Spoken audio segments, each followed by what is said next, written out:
चलो ठीक है, तो स्टार्ट करते हैं आज की क्लास। आज हम देखने जा रहे हैं सीड्स और फ्रूट्स के बारे में।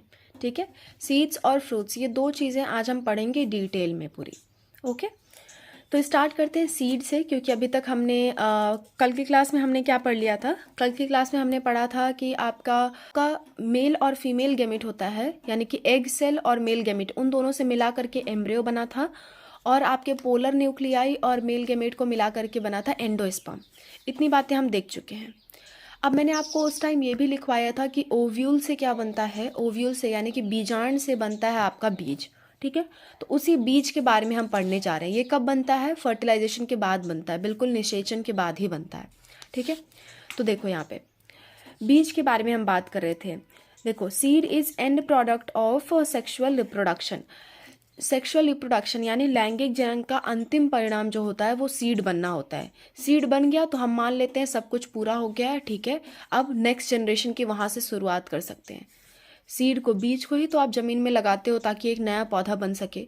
नेक्स्ट जनरेशन की शुरुआत आप कैसे करते हो? आप सीड के थ्रू ही करते हो। ठीक है, तो एक जनरेशन ख़त्म कहाँ हुआ है? सीड पे हुआ है। ठीक है, तो बीज लैंगिक जनन का अंतिम परिणाम है, इससे हमें पता चलता है। ओके, दूसरी बात अगर मैं करूं तो बीज क्या है? बीज एक निषेचित बीजांड है। ये भी मैंने आपको बताया था कि ओव्यूल से ही बाद में चल करके सीड बनता है। ठीक है, अच्छा एक और बात, ओव्यूल का जो आवरण होता है ना, आवरण, उसमें याद करो एक छोटा सा छिद्र होता था। अगर मैं आपको वो फिगर बना के दिखाऊं, देखो मैंने ओव्यूल का फिगर कुछ इस तरह से बनाया था आपके लिए। देखना, इस तरह से मैंने कुछ ओव्यूल का फिगर आपके लिए बनाया था। पहले हमने जब ये वाला डायग्राम बनाया था तो मैंने इस तरह से क्या बनाया था? ओव्यूल यानी कि बीजांड बनाया था। ठीक है, और यहाँ पे ये वाला भाग जो खुला हुआ भाग है, इसको हम कहते थे माइक्रोपाइल। माइक्रोपाइल या बीजांड द्वार कहते थे, बीजांड द्वार कहते थे। ठीक है, और ये अंदर वाला क्या था? ये अंदर जो आपको दिख रहा है ये था आपका एम्ब्रियो सैक, भ्रूण कोश था। ये क्या था? इसमें ऐसे 3 कोशिकाएं, नहीं, यहाँ पे ऐसे 2 कोशिकाएं थी, यहाँ पे 3 कोशिकाएं थी। ये क्या था? ये था आपका एम्ब्रियो, एम्ब्रियो सैक यानी कि भ्रूण कोश था ये आपका। ठीक है, ये क्या था? भ्रूण कोश था। हमेशा याद रखना, माइक्रोपाइल की तरफ ही ऐसा वाला सिनर्जिड होता है और एग सेल होता है, माइक्रोपाइल की तरफ यहाँ पे होता है।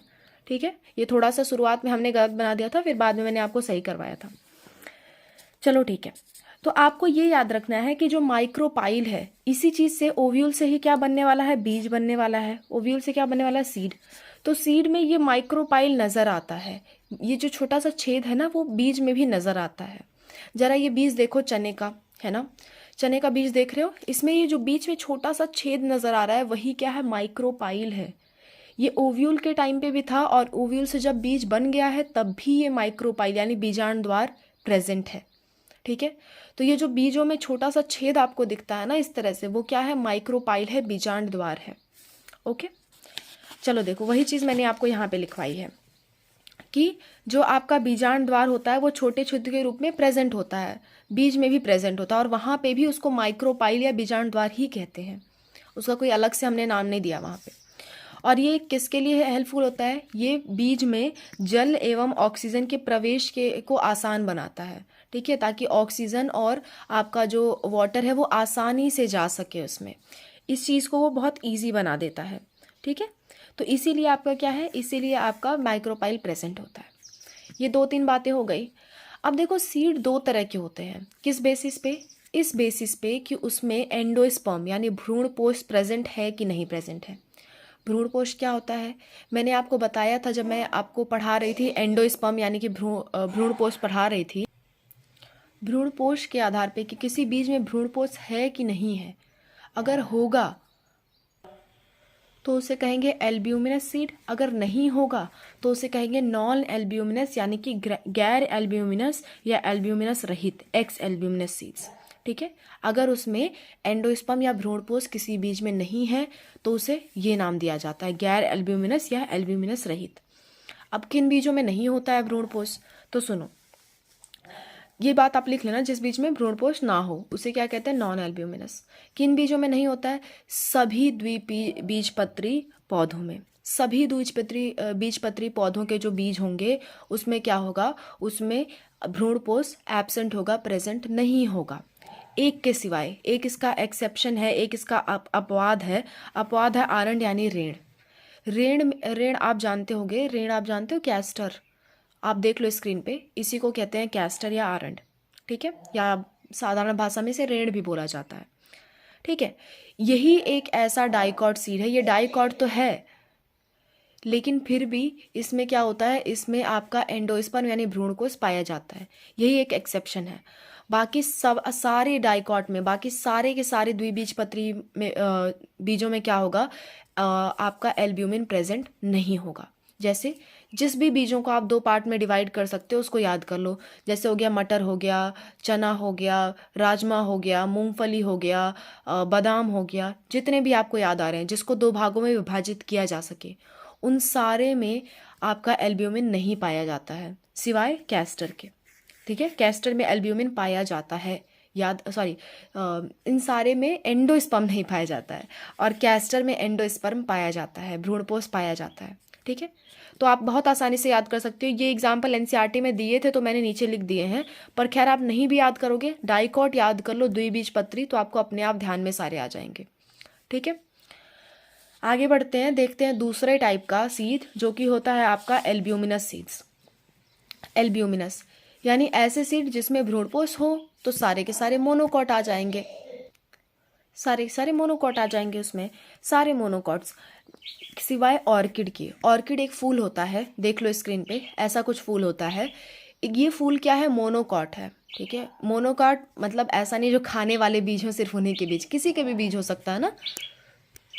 तो इन बीज को क्या कर सकता है, दो भागों में विभाजित आप नहीं कर सकते। गेहूं को, चावल को, कोकोनट को, मेज को, यानी कि जो आपका मक्का होता है, बाजरा, इन सबको आप दो भागों में विभाजित नहीं कर सकते।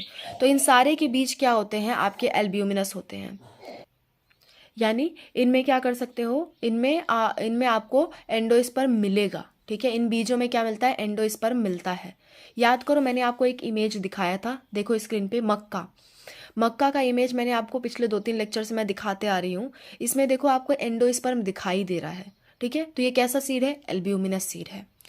मक्का का डायग्राम आपकी एनसीईआरटी में कुछ इस तरह से दे रखा है। ये फिगर आपका 2.15 में है ना, 2.15 फिगर में छोटा सा फिगर बना के दिखा रखा है। इसमें आपको देखो ऊपर की तरफ एंडोस्पर्म कुछ इस तरह से दिखाया हुआ है, यानी कि भ्रूणपोष, आपको सारी चीज़ें दिख रही होंगी। और नीचे की तरफ जो है उसको लिखा हुआ है स्कूटेलम। स्कूटेलम क्या है, मैंने आपको कल बताया था कि जो भी आपके मोनोकॉट होते हैं, एक बीज पत्री होते हैं, उनके बीज पत्र को हम स्कूटेलम कह देते हैं, ठीक है। तो उसमें कोई नई बात नहीं है। कोलेप्टाइल कोलोराइजा में भी मैंने कल बताया था क्या होता है, ठीक है, यानी कि प्रांकुर चोल और आपका मूलांकुर चोल क्या होता है, इन दोनों में क्या फ़र्क है, एक बार कमेंट बॉक्स में मुझे लिख के बताओ अगर आपने पिछला लेक्चर देखा है तो, ठीक है। एक एक चीज़ आप याद करते चलो, मैं आपसे क्वेश्चंस भी पूछते चलूँगी, अगर आपको याद है तो आप लिख के बताओ मुझे कमेंट बॉक्स में, ठीक है। और अगर आपको नहीं पता है तो पिछले लेक्चर में जाके देखो, पिछले लेक्चर में मैंने ये दोनों बातें आपको अच्छे से बताई हैं। अगला चीज़ देखो, अगला चीज़ इसमें दिख रहा है आपका प्लूम्यूल और रेडिकल, यानी कि जो आपका प्रांकुर है और जो आपका मूलज है, ये दोनों आपको दिख रहे हैं, ठीक है। तो ये सिर्फ क्या है, ये आपका मक्के का ही दाना एक है जिसको एनसीईआरटी ने कुछ डायग्राम इस तरह से बना रखा है, तो उसमें कोई चिंता करने वाली बात नहीं है, आप बिल्कुल आसानी से समझ सकते हो। आगे बढ़ते हैं, आप बस इसका यही एग्जाम्पल याद रखना कि सही भी एक बीजपत्री पौधे सिवाय ऑर्किड के। ऑर्किड एक तरह का फूल है, उसको छोड़ करके सभी एक बीजपत्री पौधे जिनके बीजों को आप डिवाइड नहीं कर सकते, वो क्या है आपके, वो एग्जाम्पल है सारे के सारे एल्ब्यूमिनस बीज के, उनमें भ्रूणपोष होता है उनके बीजों में, ठीक है। तो बिल्कुल आसानी से आपको याद हो जाएगा, ये सब एग्जाम्पल आपको याद करने की ज़रूरत नहीं है, अगर आप सिर्फ मोनोकॉट याद रखोगे तब भी आप ये सारी चीज़ें सही कर लोगे। आगे देखते हैं, कभी कभी क्या होता है, बीजों में न्यूसेलस पाया जाता है, न्यूसेलस यानी बीजांडकाय। अब मैं फिर से वो फिगर उठा रही हूँ, एक मिनट रुकना। देखो इस वाले फिगर में अभी मैंने आपको ये फिगर बताया था ना, ये फिगर बहुत इंपॉर्टेंट था, मैंने आपसे कहा था। इसके आसपास की जो कोशिकाएं होती हैं, इसके आसपास की एम्ब्रियो सैक के आसपास की कोशिकाओं को कहते थे न्यूसेलस, न्यूसेलस यानी कि बीजांडकाय, बीजांडकाय, ठीक है। कभी कभी बीज में न्यूसेलस भी एज इट इज रह जाता है, न्यूसेलस भी नजर आता है, ठीक है। तो उसे हम क्या कहेंगे, उसे हम कहते हैं पेरिस्पर्म। जो अवशिष्ट जो बीजांडकाय बचा रह जाता है किसी बीज में, तो उसे हम कहते हैं परिभ्रूणपोष यानी कि पेरिस्पर्म। कुछ बीजों में ये बचा रह जाता है, नजर आता है बीजों में, ठीक है। तो उसे हम पेरिस्पर्म या परिभ्रूणपोष कह देते हैं। बस एक वर्ड में आपसे पूछा जाता है कि परिभ्रूणपोष क्या है, तो आप कहोगे कुछ बीजों में बीजांडकाय शेष रह जाता है, उसी बीजांडकाय को हम कहते हैं, उसी अवशिष्ट बीजांडकाय को हम कहते हैं परिभ्रूणपोष। ओके, चलो ये बातें भी हो गई। अब आगे बढ़ते हैं, आगे हम देखते हैं थोड़ा फलों के बारे में, ठीक है। फलों के बारे में देखते हैं, ये तो बीजों के बारे में कुछ बात हो गई। तो देखो यहाँ पे, अच्छा एक बार मैंने फिर से आपके लिए ये चीज़ें लिख दी हैं कि बीजांड से बीज बनता है, और बीजांड का जो आवरण होता है उससे क्या बनेगा, बीज का आवरण। कभी कभी आप बीज छूते होगे, उसका छिलका उतारते होगे, जैसे मटर का छिलका उतारने लायक होता है, जो आपके चना होता है उसका छिलका उतर जाता है, मूंगफली का छिलका उतर जाता है। तो वो छिलका क्या है, वो बीजांड का आवरण था। याद है, इंटीग्यूमेंट आवरण मैंने लिखवाया था। ये किनारे किनारे दो आवरण होते हैं, दो आवरण, ठीक है। आवरण में आप ये फिगर जाके देखो, मैंने जब बनवाया था तो मैंने बहुत अच्छे से ये चीज़ें लिखवाई थी। तो वही आवरण आगे चल करके क्या बना देते हैं, बीज का आवरण बना देते हैं। और अंडाशय क्या बनाता है, फल बनाता है। अंडाशय क्या था, देखो इस तरह से मैंने आपको बनाया था, फीमेल स्त्री केसर बनवाया था, ठीक है। और ये वाला पार्ट क्या था आपका, अंडाशय था। अंडाशय यानी ओवरी था, ठीक है। ओवरी, ओवरी क्या बना देगी, आगे चल करके फल बना देगी। और ओवरी की जो दीवार है वो क्या बना देगी, फल का आवरण बना देगी, फल का छिलका बना देगी, ठीक है। फल का छिलका या फल का आवरण बना देगी, जिसे आप पेरिकार्प या फल भित्ति भी कहते हो। ओके, अब देखो कुछ फल क्या होते हैं, गूदेदार होते हैं यानी फ्लैशी होते हैं, यानी उनमें पानी की मात्रा ज़्यादा होती है। गूदेदार मतलब जिनमें पानी की मात्रा ज़्यादा हो, या पानी पानी जैसा लगे आपको, सूखा सूखा ना हो। जैसे अमरूद, संतरा, आम, नींबू, ये सब क्या होते हैं, थोड़ा सा उनमें पानी पानी सा आपको नज़र आता है। लेकिन कुछ फल शुष्क होते हैं, यानी कि उनमें पानी की मात्रा बहुत ही कम होती है। जैसे मूंगफली, मूंगफली खाने पे कभी पानी पानी जैसा फील हुआ है, नहीं। सरसों, बादाम, जितने भी आपके ड्राई फ्रूट्स आप जिन्हें कहते हो, ठीक है, इनमें क्या होता है, पानी पानी जैसा आपको नहीं नज़र आता। वो क्या होंगे, शुष्क फल होंगे यानी ड्राई फ्रूट्स होंगे। इनका बस आप नाम याद रखो, एग्जाम्पल तो आप खुद से सोच सकते हो यार, कि मतलब किसमें पानी आपको नज़र आता है। लीची में नज़र आता है, स्ट्रॉबेरी में नज़र आता है, अलग अलग फल हैं जिसमें आपको पानी खाने पे फील होता है। तो वो सारे क्या हैं, गूदेदार फल हैं। जिनमें नहीं फील होता है वो क्या है, ड्राई फ्रूट्स हैं। जैसे अखरोट हो गया, मूंगफली हो गया, बादाम हो गया, सरसों हो गया, इन सब में आपको पानी नज़र नहीं आता, ठीक है। एक और बात होती है, कुछ फल को हम कहते हैं वास्तविक फल यानी कि यथार्थ फल, ट्रू फ्रूट्स जिसे हिंदी में कहते हैं। इसका क्या मतलब हुआ, बाकी सब झूठे हैं क्या? इसका मतलब ये होता है कि ऐसे फल जो अंडाशय से ही बने हों, अंडाशय से ही फल बनना चाहिए ना, अंडाशय से ही बने हो तो उसे हम कहते हैं वास्तविक फल यानी यथार्थ फल, ठीक है। ज़्यादातर फल अंडाशय से ही बनते हैं, ज़्यादातर, ठीक है। लेकिन कुछ ऐसे फल होते हैं जो वास्तविक नहीं है, जो आपके अंडाशय से ना बन करके फूल के किसी और भाग से बने हैं, स्त्री केसर के किसी और भाग से बन गए, या फूल के किसी और भाग से बन गए। तो ऐसे फल को हम कहते हैं आपके फॉल्स फ्रूट्स यानी कि आभासी फल, ठीक है। ऐसे को हम कहते हैं आभासी फल, मिथ्या फल, या फिर false fruits. The fruits which is developed from other parts of flower not from ovary, ovary अंडाशय को छोड़ के किसी अदर भाग से बने हों, जैसे पुष्पासन से बने हों। याद करो, मैंने आपको यहाँ पे बताया था कुछ इस तरह से पुष्पासन होता है, थैलेमस होता है, थैलेमस होता है, ठीक है, यानी कि पुष्पासन होता है। पुष्पासन यानी पुष्प जिस पे आसन लगा के बैठा हुआ है। तो अगर ये फल बना दे, अंडाशय ना बनाए और ये फल बना दे बड़ा होकर के, तो ऐसे फल को हम कहेंगे आभासी फल, ठीक है। क्या कहेंगे, आभासी फल। तो कुछ पुष्पासन द्वारा बने फलों का नाम है सेब, जो कि आप बहुत प्रचलित है, खाते हो। वो किससे बना हुआ है, वो बना हुआ है आपके थैलेमस से, पुष्प आसन से बना हुआ है, अंडाशय से नहीं बना हुआ है, ठीक है। तो थैलेमस वाले फल कौन है, एप्पल है, स्ट्रॉबेरी है जिसको रस भरी हिंदी में कहा जाता है, और कैश्यू है यानी कि अखरोट है, ठीक है। स्ट्रॉबेरी केक खाते हो ना, स्ट्रॉबेरी जानते होगे। और एक तरह का फल होता है आपका, जो कि होता है, एक मिनट, और एक तरह का फल होता है जो कि होता है आपका पार्थेनोकार्पिक फ्रूट, यानी निषेक जनित फल, यानी बिना निषेचन के ही बन गया है, बिना निषेचन के ही बन गया है, उसे निषेचन की जरूरत ही नहीं पड़ी। हम तो बात कर रहे थे सारे फल निषेचन के बाद बनते हैं, निषेचन के बाद ये होता है वो होता है, लेकिन ऐसा फल जो बिना निषेचन के बन गया हो, होना नहीं चाहिए था, लेकिन बाई चांस कुछ फल निषेचन के बिना भी बन जाते हैं और उनमें बीज नहीं नजर आते हैं। तो ऐसे फल जिसमें आपको बीज ना नजर आए, जैसे कि बनाना, केला, अंगूर, इनमें आपको बीज नहीं दिखते हैं, उन फलों को आप कहते हो पार्थेनोकार्पिक फ्रूट। ठीक है, जिसमें आपको बीज ना दिख रहे हैं, जो बिना निषेचन के बन रहा है, ऐसा फल आपका क्या कहलाएगा? पार्थेनोकार्पिक फ्रूट कहलाएगा। ठीक है, तो ये बात किसकी हो गई? ये बात हो गई आपके सारे फलों की और आपके सारे बीज की। बीज और फल के बारे में हमने डिटेल में पढ़ लिया।